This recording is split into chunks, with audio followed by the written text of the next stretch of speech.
la presentación sobre la devoción, pero me quedé con...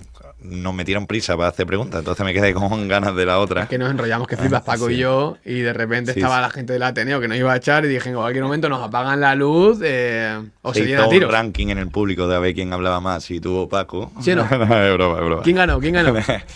Yo, Paco, al inicio casi que no te deja hablar. Es verdad que hizo una intro increíble. Yo estaba diciendo, cuando se metió, que para mí, como Paco me fascina, a mí me parecía bien que hablara. Pero es verdad que digo, la gente que haya venido nada más a escucharme a mí estaba diciendo que este señor, no, pero maravilloso, lo que contó del vino me pareció precioso. Me apunté el libro, yo es también. Que tiene, Paco es un señor espectacular, tiene 1000 anécdotas. La filosofía del vino, vamos, para quien no. Pero de repente es que tú le haces una pregunta sobre, oye, ¿qué tal? No sé qué, y dice, te cuentan una anécdota. Eso se preguntaron un día a Ernesto Cardenal, eso no sé qué. Te cuenta anécdotas maravillosas. Así que sí. Perdón, la devoción. No, bueno, y ayer, ayer diluviaba en Madrid, vamos, para que lo sepa, pero bueno, yo iba en el metro, ¿no? Y a mí el metro es un sitio que me fascina a la vez que me horroriza, ¿no? Porque es un sitio donde yo veo lo apagado que está la sociedad hoy en día, ¿no? Es que va la gente con cara de pena, todo el mundo con cara de pena, a reventar, la gente mirando el móvil. Ayer la gente no podía ni mirar el móvil de lo lleno que iba, ¿no? Y reflexionaba yo ayer en el metro mientras iba, ¿no? Y a raíz también de escuchar el cafetal de Jaime Lorente, lo voy a relacionar un poco, ¿no? Creo que vivimos en un tiempo donde la espiritualidad, gracias a gente como tú, a Jaime Lorente, a miles de discursos, ¿no? Está volviendo a resurgir, ¿no? Creo que por lo de romperse, todo esto me ha venido a la mente por lo que has dicho de romperse. Porque la sociedad está viviendo, yo creo, esto es una opinión mía, ¿no? Una falta de propósito cada vez mayor, ¿no? Y está buscando respuestas. Ayer decíais, creo que fuiste tú o Paco, ¿no? Que la gente busca respuestas, ¿no? Y dónde están todas las respuestas en Jesús, ¿no? Entonces la gente busca respuestas en bastantes sitios hasta que se da cuenta de que todas las respuestas están en Jesús, ¿no? Pero mi pregunta era que no sé si ves tú lo mismo, ¿no? Que cada vez la espiritualidad está surgiendo porque el mundo en general se está rompiendo, ¿no? Sí, o sea, creo que hay una sed espiritual nueva hoy que yo llevaba muchísimos años sin ver, o creo más bien que yo no la había visto nunca. Y de repente, si en mi etapa de universidad ser creyente era sinónimo de ser subnormal o ser un imbécil o ser una persona que no se hacía preguntas... En mi universidad, nosotros estudiamos juntos, era de ser... A mí me han llegado a decir que soy un retrógrado. Por creer en Dios. Sí, claro. Y sí, yo viví ese contexto igual y hoy en día es otro rollo. De hecho, o sea, ayer la sala demuestra que estamos en otro momento histórico, en el que de repente hay gente, que había mucha gente ayer en la presentación del libro que no eran creyentes, que eran agnósticos o que son ateos, pero que tienen interés en hablar sobre Dios y el misterio de creer. O sea, que no vienen a hablar sobre crecimiento personal, se vienen a hablar sobre Dios y el misterio de creer. O sea, que ya el título en sí mismo dices, ¿qué hace gente no religiosa en un espacio como este? Bueno, pues entiendo que son gente que quieren vivir su humanidad de manera plena y entienden que hay partes de su humanidad que el ateísmo materialista que ha imperado en los últimos 20 años pues no trae respuestas. Entonces, vivimos un momento en el que la sociedad está rota, en falta de propósito. No sé si usaría esas palabras tan grandes, me parece como muy grande decirlas, pero sin duda creo que vivimos un momento en el que algunas de las respuestas que nos han estado dando no nos satisfacen, no son suficientes, no son, igual que decía antes, lo suficientemente profundas para la realidad que vivimos los seres humanos. Y ayer me escuchaste decir, o tú lo has leído en el libro, creo que este discurso de Yados, del estoicismo pop, de los burpees y del ser un macho, apunta a cosas que todos los seres humanos tenemos, y sobre todo en este caso los hombres, quizás en los últimos años, que decimos, aquí hay cosas. Pero no hay todo. No sé si has visto el cambio de Yados en los últimos meses. Ahora es predicador, ¿no? Igualmente tú ves ahí y dices, o sea, entiendo que hay cosas aquí interesantes de este estoicismo pop presentado de manera un poco estrambótica en algunos momentos, pero te sigue dejando como un poco a medias las respuestas, ¿no? Porque dice, oye, ¿qué pasa con esta parte de mí en la que quiero conocer mi emocionalidad, quiero estar conectado, quiero no instrumentalizar a la gente que me rodea? A la vez vas al materialismo ateo y dice, oye, ¿qué pasa con toda esta parte de mi espiritualidad que quiero desarrollar, que sé que está, con mis intuiciones religiosas, con mi experiencia quizás de fe, ¿no? Con estas cosas. O vas al fundamentalismo religioso en el que te dicen, tú no pienses, tú crees y ya está. Y tú dices, o sea... sea como sea, yo no puedo apagar mi cerebro cada vez que entro a misa. Yo no puedo apagar mi cerebro cada vez que tengo que estudiar la Biblia o cada vez que tengo que ir a la iglesia o wherever, ¿no? Entonces, creo que en general las respuestas que hemos estado recibiendo en estos últimos años, tenemos la sensación, muchos seres humanos, de que no son, o sea, no son correctas, no son suficientemente buenas, satisfactorias. De hecho, por eso yo las llamo en el libro, tú te acordarás que las llamo herejías, porque creo que son herejías.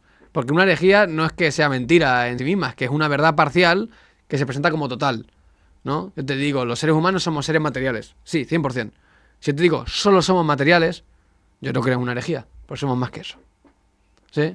Entonces, cuando reducimos todo a la materialidad, como hemos hecho en estos últimos años, no me extraña que lleguemos a un momento en el que digamos, me faltan cosas. Claro que te faltan cosas, porque te has reducido a unos cuantos elementos que no son todos los que eres.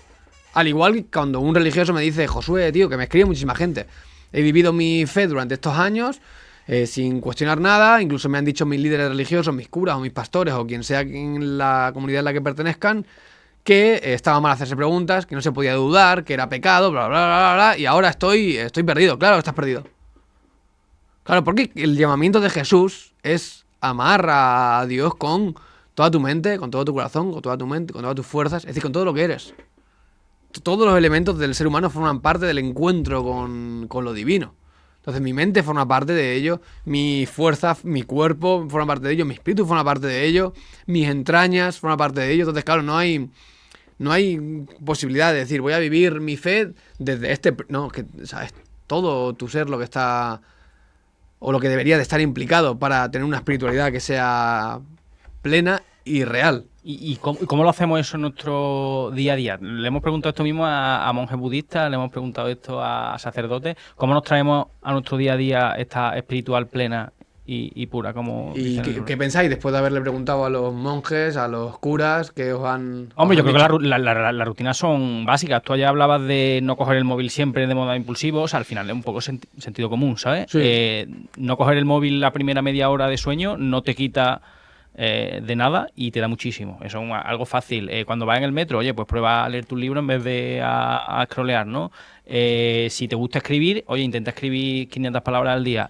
O sea, si te gusta el deporte, haz deporte. Haz ¿sabes? deporte sin escuchar música, por ejemplo, ¿no? Por ejemplo, ¿no? Esas son cosas que al final te puedes traer a tierra. Entonces, 100%. yo creo que al final todo es la rutina. O sea, en la rutina se encuentra al final la felicidad, o es más fácil encontrar la felicidad en la rutina. Entonces, ¿cuál es tu rutina?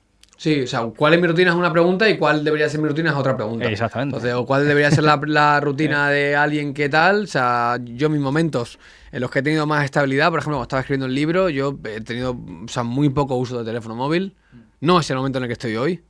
Porque cuando uno, de hecho, justo cuando estoy ahora con todo el tema de la salida del libro, publicaciones de episodios y tal, paso muchísimo tiempo en el móvil que no querría pasar y demasiado tiempo trabajando que tendría que trabajar menos. O sea, todas estas cosas ocurren a la vez. Entonces por eso ayer decía, ¿no? Que somos hijos de nuestra historia y somos presos de nuestras heridas y nuestras cosas que muchas veces nos impiden el relacionarnos con Dios o el sentir de manera completa. Entonces, sea como sea esto, yo creo que hay algunos elementos en la espiritualidad, que lo hago en la última parte del libro, que camino por ellos que me parecen esenciales. O sea, la pregunta es una, pero fíjate, para hacernos preguntas necesitamos tiempo. Necesitamos tiempo libre. Necesitamos no estar ocupados con otras cosas, ¿no? Porque tú para perseguir como si fuera un conejo en una madriguera una pregunta hasta ver a dónde te lleva... o sea, pues tú eres creyente. Sí. ¿Tú eres creyente? Agnóstico. Agnóstico. Claro, si tú, por ejemplo, quisieras perseguir esa pregunta de, oye, ¿existe Dios o no existe Dios? Eso requiere tiempo. Va a requerir tiempo, va a requerir noche, va a requerir estudio, va a requerir incluso que te pongas a estudiar libros de creyentes, libros de ateos, libros de agnósticos, libros de diferentes religiones, ¿no? O sea, perseguir esa verdad te va a llevar muchísimo tiempo. Entonces, esa pregunta y esa investigación, que creo que es una rutina maravillosa, te va a exigir que no estés, yo qué sé, tío, viendo Gandhi Ashore o La Isla de las Tentaciones todas las noches. Y siguiendo el Instagram y el resumen de los influencers de esta movida. Y el problema ¿sabes? es que es muchísimo más fácil Claro. para... Claro. Sí, sí. Pero una cosa que señalo mucho y que la señalo no para otros, sino para mí mismo. Que las cosas difíciles suelen ser las que más valen la pena. Sí, sí. O sea, en la vida lo fácil suele irse fácil y suele tener poco peso en nuestra realidad. O sea, vosotros que tenéis pareja durante ya tiempo, tener una pareja estable es difícil. Sí, tener un podcast como este es difícil. Tener una relación saludable con nuestros padres es difícil. Llevarse bien con uno mismo es difícil, pero merece la pena. Sí, entonces en todos estos casos creo que, por ejemplo, hay un punto que me parece muy importante para la espiritualidad, que es la atención. O sea, el ser capaz de prestar atención a nuestra existencia, a las cosas que nos rodean. A mí me llama mucho la atención y me choca el ejemplo de Moisés en el Éxodo, ¿no? Porque Moisés va caminando por el desierto ahí de Madián y se comenta que esas zarzas, que son zarzas secas, ardían por la elevada temperatura que hay, ¿no? Pero Moisés se da cuenta de que hay una zarza que arde pero no se consume. Eso es interesante. Es decir, estás lo suficientemente atento como para ver que hay una zarza que arde y no se consume. Y si en el libro hago la pregunta, digo, oye, si hay zarzas a nuestro alrededor, el tipo de zarza que sea, que no son zarzas de desierto, otro tipo de zarzas que arden pero no se consumen, es decir, que Dios podría estar llamando nuestra atención a través de ellas, las veríamos o estaríamos despistados con otras cosas, ¿no? O sea, si está Dios intentando conectar con nosotros a través de otros seres humanos, a través de una puesta de sol, a través del café de la mañana, a través de el evangelio del día, a través de lo que sea, o sea, estamos lo suficientemente atentos como para escucharlo. Sí, a mí me ayuda mucho también, por ejemplo, y lo narro en el libro, tener una especie de agenda diaria en la cual poder escribir cómo me siento, qué cosas querría ver, qué pregunta quiero meditar hoy. Sí, me ayuda mucho leer algunas palabras de Jesús cada día, ya bien sea en el Evangelio diario, por ejemplo, que en su momento sacaba el Papa Francisco, o que tiene otra gente, ¿no? En el que hay una porción del Evangelio con alguna pregunta o con algún rezo. A mí ese tipo de prácticas que se introducen en el día, que al final no son más que intentos de parar. ¿En qué momento la haces? A mí me gusta hacerlo por la mañana y por la noche. O sea, los días que estoy bien, cuando estaba escribiendo el libro, toda la mañana antes de levantarme escribía la agenda, mientras hacía el café, y toda la noche antes de dormir lo hacía. Sí. Llevo un par de semanas sin hacerlo y no estoy y me está costando más dormir, estoy menos concentrado durante el día, estoy más tiempo en el móvil, entonces en general, o sea, soy como muy consciente de cuando sí, estas prácticas espirituales que son muy sencillas, dejo de practicarlas, me va peor la vida. Estoy menos conectado conmigo, estoy menos conectado con lo que ocurre a mi alrededor, tengo menos paciencia con los otros seres humanos. O sea, Estás más agitado, ¿no? Estás mucho más agitado, estás más nervioso. Sí, en general, sí. En el libro hablas de creo que fue cuando llegaste a Reino Unido, si no me equivoco, cuando lo hablas en el libro, hablas del silencio, pero lo hablas como un silencio con letra mayúscula, ¿no? Como que si te encontraste con él, ¿no? Y lo valoraste. Sí. No sé si tú consideraste y dijiste, bueno, voy a estudiar sobre el silencio, porque lo hablas casi como una autoridad, ¿no? Sí, o sea, yo vengo de una tradición religiosa en la cual mi encuentro, que ayer lo mencionaba un poco, con Dios viene en mi adolescencia con performance o reuniones en las cuales hay mucho ruido, mucha fiesta, mucha luz, ¿no? Sería más desde el festejo y la celebración y la alabanza, como se denomina. Y llega un momento en el que a mí eso no me deja de conectar, me deja de funcionar.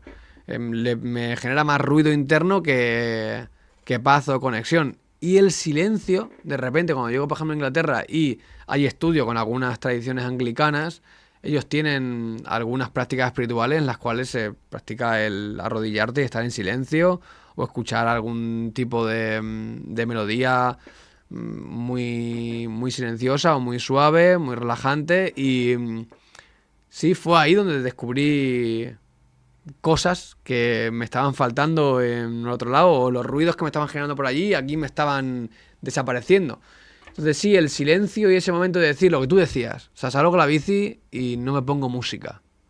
Ese silencio puede ser aterrador, pero puede ser espectacular, porque de nuevo, es en el silencio ese en el que brotan las preguntas. ¿Sabes? Ese momento en el que... Yo tengo muchos amigos que me dicen, me asusta mucho acostarme sin música. ¿Por qué? Porque la cabeza no para. Pues hay que mirarlo. O sea, ¿por qué no puedo estar en silencio una hora?